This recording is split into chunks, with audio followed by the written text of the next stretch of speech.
अस्सलाम वालेकुम, मैं हूँ खालिद सईद और आप देख रहे हैं मेरा चैनल रुबात टीवी।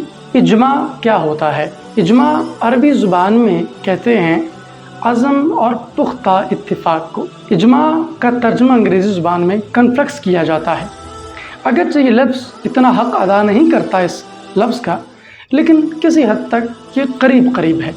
इजमा शरीयत का बहुत इम्पोर्टेंट सोर्स माना जाता है। ये तीसरे नंबर पर अहम तरीन मसदर शरीयत माना जाता है।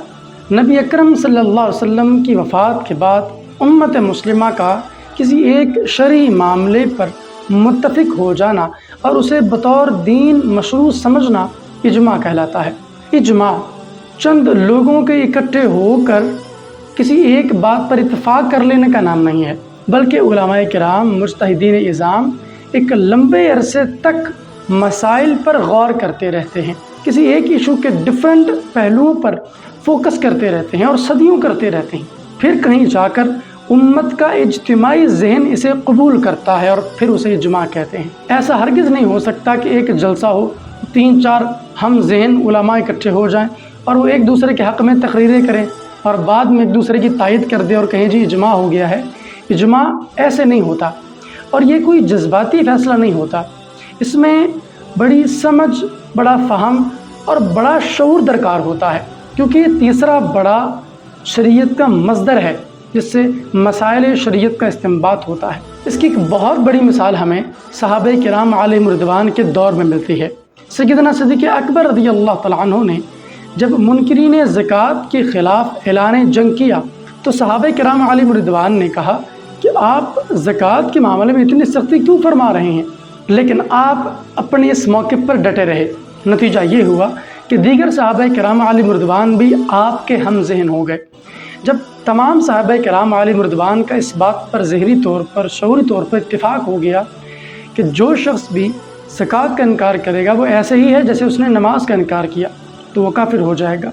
इस बात पर इत्तिफाक हो गया। ये सबसे पहली मिसाल है इजमा की।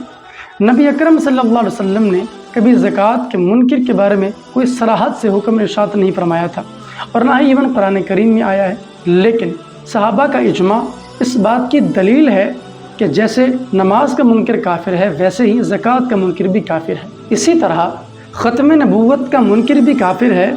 ये साबित होता है इजमा के ज़रिए।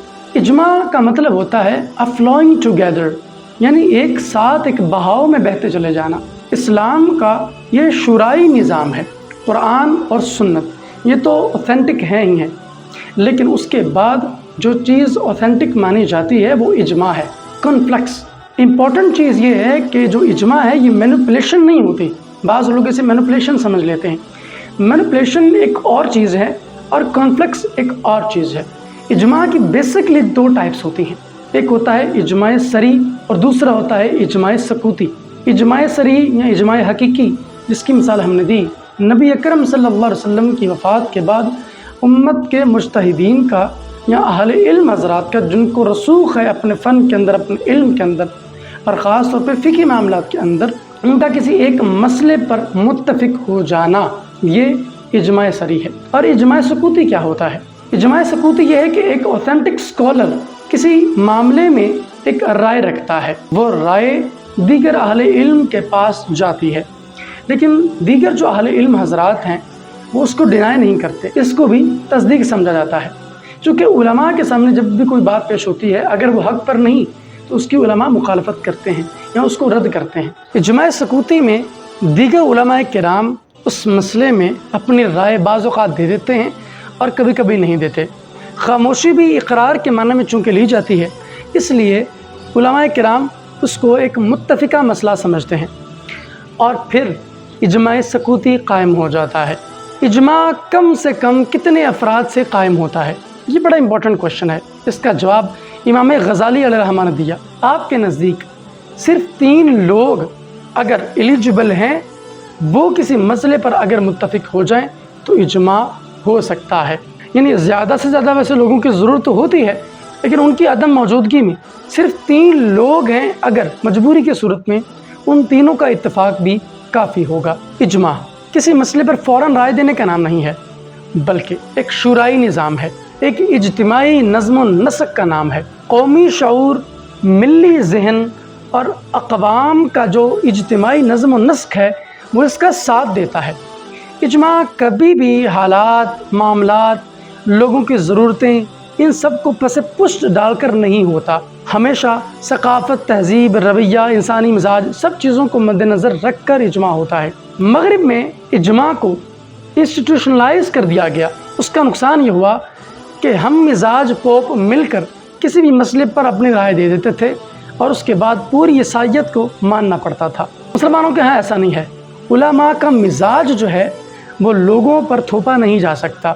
ان کی طبیعت کیا کہتی ہے، ان کا مزاج کیا کہتا ہے، ان کا ماحول کیا کہتا ہے، یہ چیز معنی نہیں رکھتی۔ معنی یہ رکھتی ہے کہ امت کا اجماعی نظم و نسق کیا تقاضا کرتا ہے۔ اس لیے امت مسلمہ نے کبھی بھی اسے انسٹیٹیوشنلائز نہیں کیا۔ ناظرین کرام، آپ کے لیے ہم انٹرسٹنگ ویڈیوز لاتے رہتے ہیں۔ آپ کو یہ ویڈیوز کیسی لگتی ہیں، اپنی رائے ہمیں ضرور دیجیے گا۔ اب میں ملوں گا آپ سے ایک نئی ویڈیو میں اور ایک نئے تصور کے ساتھ۔ تب تک کے لیے اللہ حافظ۔